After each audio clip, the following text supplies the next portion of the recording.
네, 강프로입니다. 자, HLB 제약 그리고 HLB 함께 보도록 하겠습니다. 자, 일단 금요일 날 점 하한가 갔죠. 뭐 다들 아실 겁니다. FDA 승인 실패 그리고 항서제약 측에서 2달이라는 시간에 대한 부분을 얘기를 했습니다. 뭐 좋은 내용이죠. 근데 결과적으로 보면 FDA의 통과를 거의 확실시되는 주가의 움직임을 보였기 때문에 지금 변동성이 굉장히 많이 커져 있는 그리고 하락 구간에 조금 괴로운 상황이 만들어졌습니다. 자, 결론부터 말씀드리겠습니다. 전체 뭐 여러 가지 내용은 2가지로 축약해서 이야기를 할 수가 있습니다. 첫 번째 비모, 이거를 가지고 FDA 측에서 실사를 나가야 되는데 실사를 나가는 쪽이 우크라이나 그쪽이었기 때문에 그 백인의 뭐 적응증이나 그런 것들을 보는 이쪽이 지금 전쟁 중이잖아요. 온전치 못했다. 이런 부분이 있었고요. 그리고 항서제약의 이 생산 라인에 대한 그 지적을 했는데 그런 부분에 대한 부분도 항서제약 측에서 이렇게 이야기를 했지만 그 이야기가 제대로 먹혀 들어간 것은 아니다. FDA의 눈높이를 맞추지 못했다. 그런 상황입니다. 근데 항서제약 같은 경우에는 글로벌 의약품을 17개나 가지고 있는, 그쵸? FDA 통과를 17번이나 시킨 그런 거대한 제약사입니다. 뭐 빅파마라고 볼 수 있죠. 사실상 HLB보다 훨씬 더 큰 기업입니다. 근데 여기서 캄렐리주맙을 만든 거예요. 캄렐리주맙의 병용요법으로 리보세라닙을 들어간 겁니다. 그러면 이 캄렐리주맙에 대한 부분은 중국에서 이미 시판돼서 판매되고 있고요. 사용 중인 의약품입니다. 이걸 FDA 승인을 거쳐서 미국에서도 판매할 계획이라는 거죠. 그리고 이건 면역항암제입니다. 지금 가장 진보된 항암제예요. 근데 리보세라닙은 뭐예요? 표적항암제, 2세대 항암제죠. 면역항암제는 3세대 항암제입니다. 그래서 지금 같은 경우에는요, 일단 시기적인 문제지 통과는 된다고 보시면 돼요. 근데 그 구간 동안에 굉장히 괴로운 상황이 벌어질 수 있겠죠. 근데 이 구간에서 저는 그렇게 생각합니다. 냉정하게 그냥 딱 말씀드릴게요. 어떻게 해서 내가 빠져나올래? 살아남을래? 이게 중요한 거예요. 맹목적인 믿음, 좋아요. 근데 그런 부분을 갖지 않으셨으면 좋겠습니다. 이런 부분을 갖지 않았을 때 내가 어느 정도까지 성과를 낼 수 있는지 그 내용부터 보겠습니다. 자, 이 화면은요, 키움증권에서 제공하는 자동일지 수익률 비교 차트 화면입니다. 1월 1일부터 5월 19일까지 내 계좌 수익률은 500%가 넘죠. 그리고 이 내용은요, 철저하게 강세 구간에 있는 종목들만 매매를 했을 때 이 정도의 성과가 나오는 겁니다. 자, 내용 한번 보시면 그렇습니다. 제가 어떤 종목군들을 매매하는지 종목군을 딱 보여드리면 강세 구간, 상승하는 구간, 빠질 때 사지 않아요. 그쵸? 이런 상황을 제가 지속적으로 만들고 있다는 점, 이게 진짜 가장 중요합니다. 자, 지금 HLB 같은 경우에도 마찬가지입니다. 어때요? 제가 올라가는 구간에서 계속해서 꾸준하게 매매를 하죠. 그리고 매도하고 떨어지고 하한가. 이거는 제가 앞으로 나올 악재를 알아서 그랬을까요? 아니에요. 올라가야 되는데 올라가지 않아서. 그래서 이런 상황을 만든 겁니다. 이걸 어떻게 한 건지 제가 다 공유를 해드릴 거예요. 자, HLB 제약도 한번 보시죠. HLB 제약 올라가는 구간에서 뭐가 나와요? 매수, 그쵸? 계속해서 이런 상황을 만들고 있다. 강세 구간에서 매매를 해야 되는 이유가 이것 때문에 그렇습니다. 주식시장은요, 무조건 미래가치를 반영을 합니다. 미래가치를 반영을 하고 미래가치를 반영하는 과정에서 내가 가격이 먼저 움직인다는 기본적인 구조가 있기 때문에 우리가 미래가치가 아직 끝나지 않은 지금과 같은 상황. 자, HLB를 봐도 마찬가지. HLB 지금 떨어지고는 있지만 그러면 그만큼 주가가 싸지는 거고, 주가가 싸진 만큼 기대감이 가지고 있는 그 파괴력이 있는 구간까지 있을 겁니다. 그게 다음 주 중에 나올 거예요. 폭락을 하면서. 그 상황을 우리가 적극적으로 공략을 하자. 그 내용에 대해서 이야기를 드린 겁니다. HLB 제약도 그렇고 HLB도 그렇고 다 마찬가지예요. 그래서 제가 계속 말씀드리죠. 주식시장은 미래가치를 반영하는 그 내용에 대해서 반드시 파악해야 될 필요가 있다. 그래서 가격이나 미래가치를 어떻게 파악해야 되는지 그걸 잘 모르겠다 하시는 분들은요, 여기 소통방으로 들어오시면 되고요. 소통방은 무료로 진행이 됩니다. 지금 상황이 굉장히 급박하기 때문에 소통방에 들어와서 실시간으로 제가 어떻게 하는지, HLB 하한가가 다음 주에 풀립니다. 그 풀렸을 때 어떻게 해야 되는지 그 내용이 정말 중요하니까 구독과 좋아요 눌러주시고요. 상단에 있는 전화번호로 구독 또는 10억이라고 문자 보내주시면 제가 소통방 입장 링크를 순차적으로 공유를 해드리도록 하겠습니다. 여기서 제가 지금 10억 만들기 프로젝트를 진행하고 있는데 뭐 성의를 보여라 그런 건 아니에요. 돈 안 받아요. 근데 제가 이렇게 입장 링크를 공유해 드릴 수 있어야 되니까 와가지고 배우시길 바랍니다. 그리고 다음 주에 무조건 하한가 풀릴 거예요. 하한가 풀릴 테니까 한 화요일 정도로 예상을 합니다.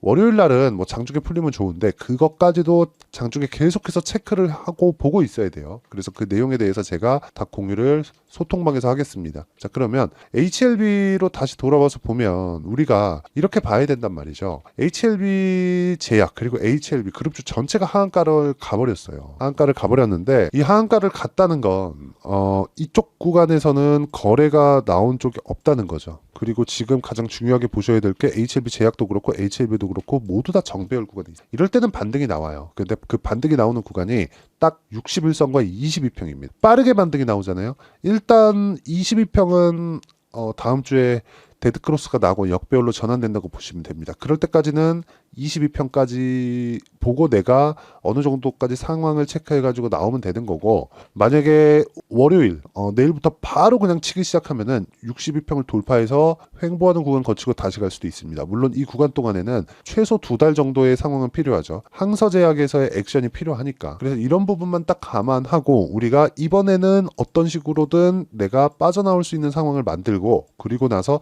다음을 공략하자. 냉정하게 봐야 될 때가 됐습니다. HLB 좋고 리보세라님 좋고 다 좋습니다. 그런데 지금 상황은 변동성이 터진 상황이에요. 이 부분을 인정을 했을 때 우리가 다음 스텝, 그쵸? 다음 일이 벌어질 수 있는 겁니다. 나쁘다고 이야기를 드리는 게 아닙니다. 변동성이 터졌고 우리가 눈으로 보고 있는 걸 믿자. 털리면 못 산다? 그거 맞거든요. 근데 지금은, 그쵸? 내가 최소한의 물량을 가지고 있으면 몰라요. 최소한의 물량 근데 만약에 내가 부담스러운 물량을 가지고 있다. 여기만 믿고 있었는데 이거 좀 잘못된 것 같다. 이렇게 생각하시는 분들은 정말 생각 고쳐 먹어야 되고요.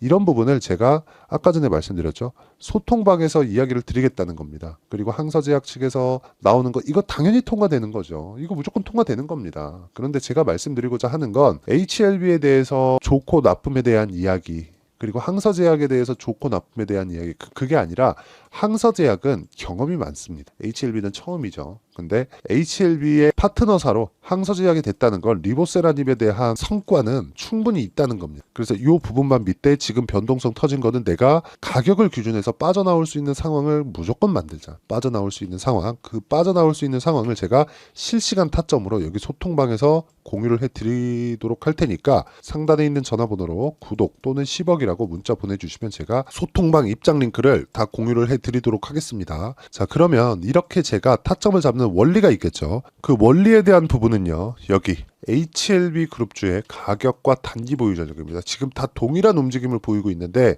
다 동일하게 움직일 거라고 생각하시면 됩니다. 기본적으로 HLB의 하한가가 풀리는 상황이 다음 주에 나온다 그랬어요. 그 구간에 내가 어떻게 하는지에 따라서 상황이 완전히 바뀔 겁니다. 단기는 2주 동안입니다. 2주 동안 내가 수익 전환을 시킬 수 있는 원래 그 전략인데, HLB 같은 경우에 하한가를 만약에 막 두 방을 간다 이랬을 때는 한 방에 수익 전환 시키기가 어렵겠죠. 근데 다른 종목군들을 활용해서 내가 어떻게 진행할 것, 그 내용에 대한 부분을 담았고요. 무엇보다 HLB 그룹주 전체에 대한 제가 실시간 타점을 제가 문자로 공유를 해드리도록 할 테니까 상단에 있는 전화번호로 HLB라고 문자 보내주시면 제가 단기 보유 전략 그리고 실시간 타점을 공유해드리도록 하겠습니다. 자, 내용 정리하면 그렇습니다. HLB는 지금 상황이 좋지 않다. 인정. 근데 기대감은 남아있다. 통과에 대한 기대감, 그렇죠? 지금 주가가 빠지고 있는 건 급락하고 있기 때문에 만약에 완만하게 빠지거나 이런 상황이 나왔으면 뭐 중간에 팔 수도 있겠지 이렇게 생각하겠지만, 급락이 나왔기 때문에 반등은 나온다. 외봉의 하락은 없습니다. 물론 HLB 같은 경우에 쌍봉을 어느 정도까지 만들었지만 고가를 낮추는 과정에서 저가가 이렇게 급격하게 낮아졌을 때는 이격을 조절해야 되기 때문에 반등이 나오고요. 반등이 나오는 구간에서 내가 어떤 식으로 해야 되는지, 그리고 가격은 어떻게 판단해야 되는지, 그 내용에 대해서도 제가 다 이해를 시켜드리도록 할 테니까 영상 끝까지 시청하시고요. 모든 분들이 성공 투자하셨으면 참 좋겠습니다. 자, 24년도가 돼도 여전히 시장은 녹록지 못합니다. 이런 상황이 벌어지는 건 어쩔 수 없습니다. 이런 상황에서도 수익이 나는 종목들의 구조는 변하지 않습니다. 즉, 대시세 종목에 대한 구조는 변하지 않는다는 거고, 실제 제가 소통방에서 지속적으로 이야기를 드리고 있는 내용도 대시세 종목이나 시장 주도주를 공략하는 건 철저하게 가격 분석을 하라고 이야기를 드리고, 가격 분석 이후에는 이슈에 대한 파악, 그리고 이슈를 파악하고 나서는 다시 내가 얼마에 매수할지 그 타점에 대한 부분을 지속적으로 언급을 하고 있습니다. 자, 근데 생각해 보세요. 시장이 굉장히 어려웠습니다. 어려운 상황에서의 어떤 종목들이 강했냐 보면 반도체와 그리고 바이오입니다. 자, 실제 여기 보면요. HLB에 제가 실제 매매한 내용을 띄워놓고 보여드리고 있는데 1월 22일부터 매매를 시작해서 4일 동안 31%의 수익 마감이 됐고요. 그리고 여전히 신고가 종목입니다. 자, 그리고 그 다음 어보브 반도체, 이름을 보시다시피 반도체 종목이죠. 그리고 AI 반도체는 지속적으로 강세를 보이고 있습니다. 이 종목도 신고가를 먼저 달성한 이후에 제가 21%의 단기간에 21%의 큰 수익을 내고 마감이 됐습니다. 다시 재공략을 준비하고 있고 이런 부분은 소통방에서 다 공유를 해드립니다. 자, 그리고 코세스, 자, 코세스 같은 종목도 당연히 그쵸, 신고가 종목이고요. 그리고 반도체 종목입니다. 이 종목도 영업일 기준에서 이틀 동안 대략 한 15%의 수익 마감이 됐습니다. 내용을 한번 보시면 어떻습니까? HLB를 포함해서 뭐 30%, 20%, 뭐 15% 이런 식의 수익이 지속적으로 발생하고 있는데 이 세 종목 모두 다 신고가 종목이고 1월 달에 시장이 약세를 보이고 있는 구간에서도 강했었던 그런 종목입니다. 특징점이 하나 있는데 그 이슈에 앞서서 가격이 먼저 반영했다는 거죠. 그렇게 제가 가격을 먼저 보고 이슈에 대해서 파악하는 이유는 결과적으로는 큰 시세를 먹기 위한 사전 준비 작업입니다. 실제로 큰 시세를 먹기 위해서 사전 준비 작업을 했을 때 여기 레인보우 로보틱스 127% 그리고 ISC 98% 그리고 한미반도체 97%의 큰 수익을 내는 상황을 만들 수 있습니다. 어떤 식으로 소통방에서 진행됐는지 그쵸, 그 상황을 제가 이야기를 드린 건데 이런 상황도요 당연히 신고가를 공략했을 때 가능한 겁니다. 자, 그러면 이번에도 마찬가지입니다. 그쵸, 정부 주도의 코리아 디스카운트 해소 방안이 2월 달에 발표를 하고요. 그리고 2월 달에 발표된 내용을 토대로 주가가 움직이는 게 아니라 이미 움직인 내용이 있죠. 실제 이 내용은 크게 중요한 게 아니라는 겁니다. 실제 움직인 내용을 보면 자, 기아차입니다. 실제로 12월 달에 신고가를 만들어 놓고 정부에서 입김을 불어 넣으니까 순식간에 기아차를 포함해서 현대차 같은 거대 기업들의 주가가 2주도 채 되지 않아서 40% 정도의 큰 시세를 냅니다. 자, 그러면 우리는 어떤 종목을 봐야 될까요? 이슈를 파악해야 되는 것도 맞지만 철저하게 가격에 맞춰서 매매를 해야 되는 게 당연히 중요합니다. 정부가 주도하는 정책 방향이 있겠죠. 그 방향에 맞춰서 우리가 종목을 찾을 필요가 있다. 자, 그러면 답이 나왔습니다. 정부가 주도하는 방향에 맞춰서 제2의 기아차를 찾는 게 지금은 중요하다. 근데 정부 정책의 방향에 맞게 가자. 그랬을 때 앞서서 제가 보여드렸었던 내용인 여기 레인보우 로보틱스 127% 그리고 ISC 98% 그리고 한미반도체 97%와 같은 수익을 낼 수 있습니다. 물론 시간에 대한 부분은 최소 2주의 시간이 필요하고요. 그리고 최장 3개월 안에 끝내야 됩니다.